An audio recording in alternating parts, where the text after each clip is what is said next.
नवरात्रि का पावन पर्व आज से शुरू हो गया है। माँ दुर्गा की उपासना के ये 9 दिन काफ़ी खास माने जाते हैं। लोगों का ऐसा विश्वास है कि माँ इन दिनों भक्तों से प्रसन्न होकर सभी की इच्छाएं पूर्ण करती हैं। नवरात्रि पर्व 21 अप्रैल तक चलेगा। इस पर्व का पहला दिन काफ़ी खास होता है। इस दिन शुभ मुहूर्त में विधि कलश स्थापित कर माता की पूजा की जाती है। वहीं कुछ लोग इन 9 दिन के दौरान व्रत रखते हैं। साल भर में 4 बार नवरात्रि आती है। इसमें से 2 गुप्त नवरात्रि होती हैं जो आषाढ़ और माघ महीने में आती हैं। बाकी 2 नवरात्रें चैत्र और शरदीय महीने में आती हैं। हिंदू पंचांग के अनुसार चैत्र मास की शुरुआत हो चुकी है। इस महीने में चैत्र नवरात्रों का त्यौहार मनाया जाता है। आइए जानते हैं किस दिन से शुरू हो रही है नवरात्रि और माँ दुर्गा किस वाहन से आ रही हैं। इस बार चैत्र नवरात्रि की शुरुआत 13 अप्रैल को है, यानी आज के दिन से शुरू है। इसका समापन 22 अप्रैल को है।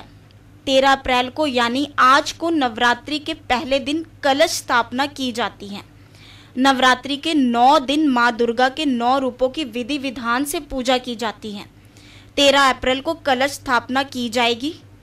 नवरात्रि के दिन कलश स्थापना करने का विशेष महत्व होता है।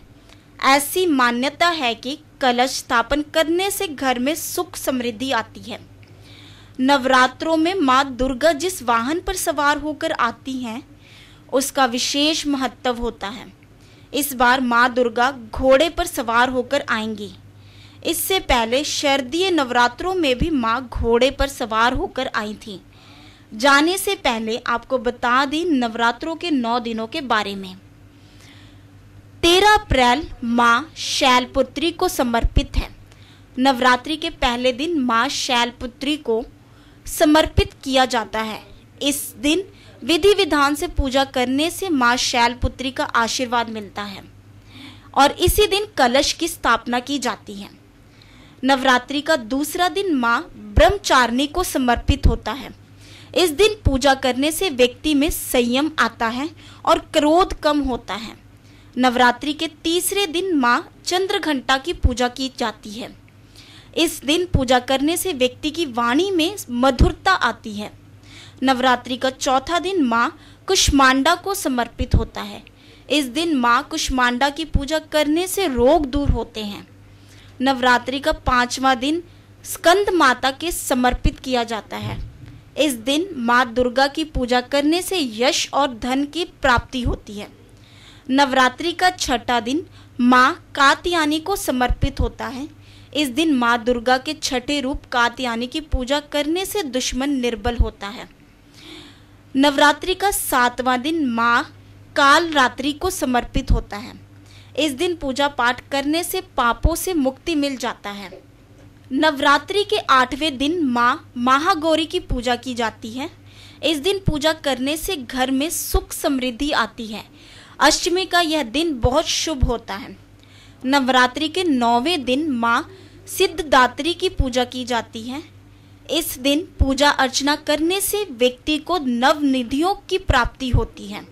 जननी है वो तो वो ही है काली, दर पे उसके न रहता किसी का दामन खाली।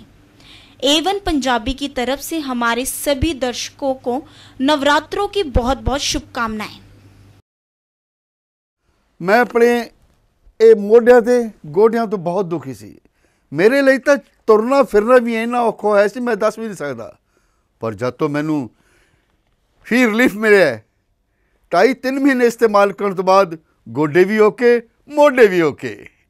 ਜੇ ਤੁਸੀਂ ਵੀ ਕਿਸੇ ਇਸ ਤਰ੍ਹਾਂ ਦੀ ਬਿਮਾਰੀ ਤੋਂ ਪਰੇਸ਼ਾਨ ਹੋ ਤੇ ਬੇਝਿਜਕ ਹੋ ਕੇ ਇਸ ਨੂੰ ਇਸਤੇਮਾਲ ਕਰੋ। ਸਿਰਫ 2.5-3 ਮਹੀਨੇ ਇਹ 125 ਬਿਮਾਰੀਆਂ ਤੱਕ ਦਾ ਇਲਾਜ ਕਰ ਸਕਦਾ ਹੈ। ਫੀ ਰਿਲੀਫ ਹਮੇਸ਼ਾ ਯਾਦ ਰੱਖੋ। ਬਸ ਕੁਛ ਦਿਨਾਂ ਤੋਂ ਮੈਨੂੰ ਬਾਲਾਂ ਦੀ ਬੜੀ ਸਮੱਸਿਆ ਸੀ। ਮੇਰੇ ਬਾਲ ਝੜਨੇ ਸ਼ੁਰੂ ਹੋ ਗਏ ਸੀ। ਮੈਨੂੰ ਮੇਰੇ ਦੋਸਤ ਨੇ ਆਇਲ ਫੀ ਰਿਲੀਫ ਵਾਲੇ ਦੱਸਿਆ। ਮੈਂ ਇਹ ਤੇਲ 3 ਮਹੀਨੇ ਲਾਣਾ ਆਪਣੇ ਸਿਰ 'ਤੇ ਅਪਲਾਈ ਕੀਤਾ। ਇਹ ਬਿਲਕੁਲ ਆਯੁਰਵੈਦਿਕ ਤੇਲ ਹੈ, ਇਹਦਾ ਕੋਈ ਸਾਈਡ ਇਫੈਕਟ ਨਹੀਂ ਹੈ। ਅਤੇ ਮੇਰੇ ਬਾਲ ਜਿਹੜੇ ਗੰਜਪਣ ਪੈਣਾ ਸ਼ੁਰੂ ਹੋ ਗਿਆ ਸੀ ਉਹ ਦੁਬਾਰਾ ਆਉਣ ਲੱਗ ਗਏ। ਤੇ ਮੈਨੂੰ ਤਾਂ ਬੜਾ ਫਾਇਦਾ ਦਿੱਤਾ ਇਸ ਨੇ। ਜੇ ਤੁਹਾਨੂੰ ਵੀ ਕਿਸੇ ਇਸ ਤਰ੍ਹਾਂ ਦੀ ਪ੍ਰੋਬਲਮ ਦਾ ਤੁਸੀਂ ਸਾਹਮਣਾ ਕਰ ਰਹੇ ਹੋ ਤਾਂ ਇਹ ਤੇਲ ਲਾਣਾ ਨਾ ਭੁੱਲੋ। ਕਿਤੇ ਨਾ ਕਿਤੇ ਅਸੀਂ ਆਪਣੇ ਬਾਲਾਂ ਕਰਕੇ ਸ਼ਰਮ ਫੀਲ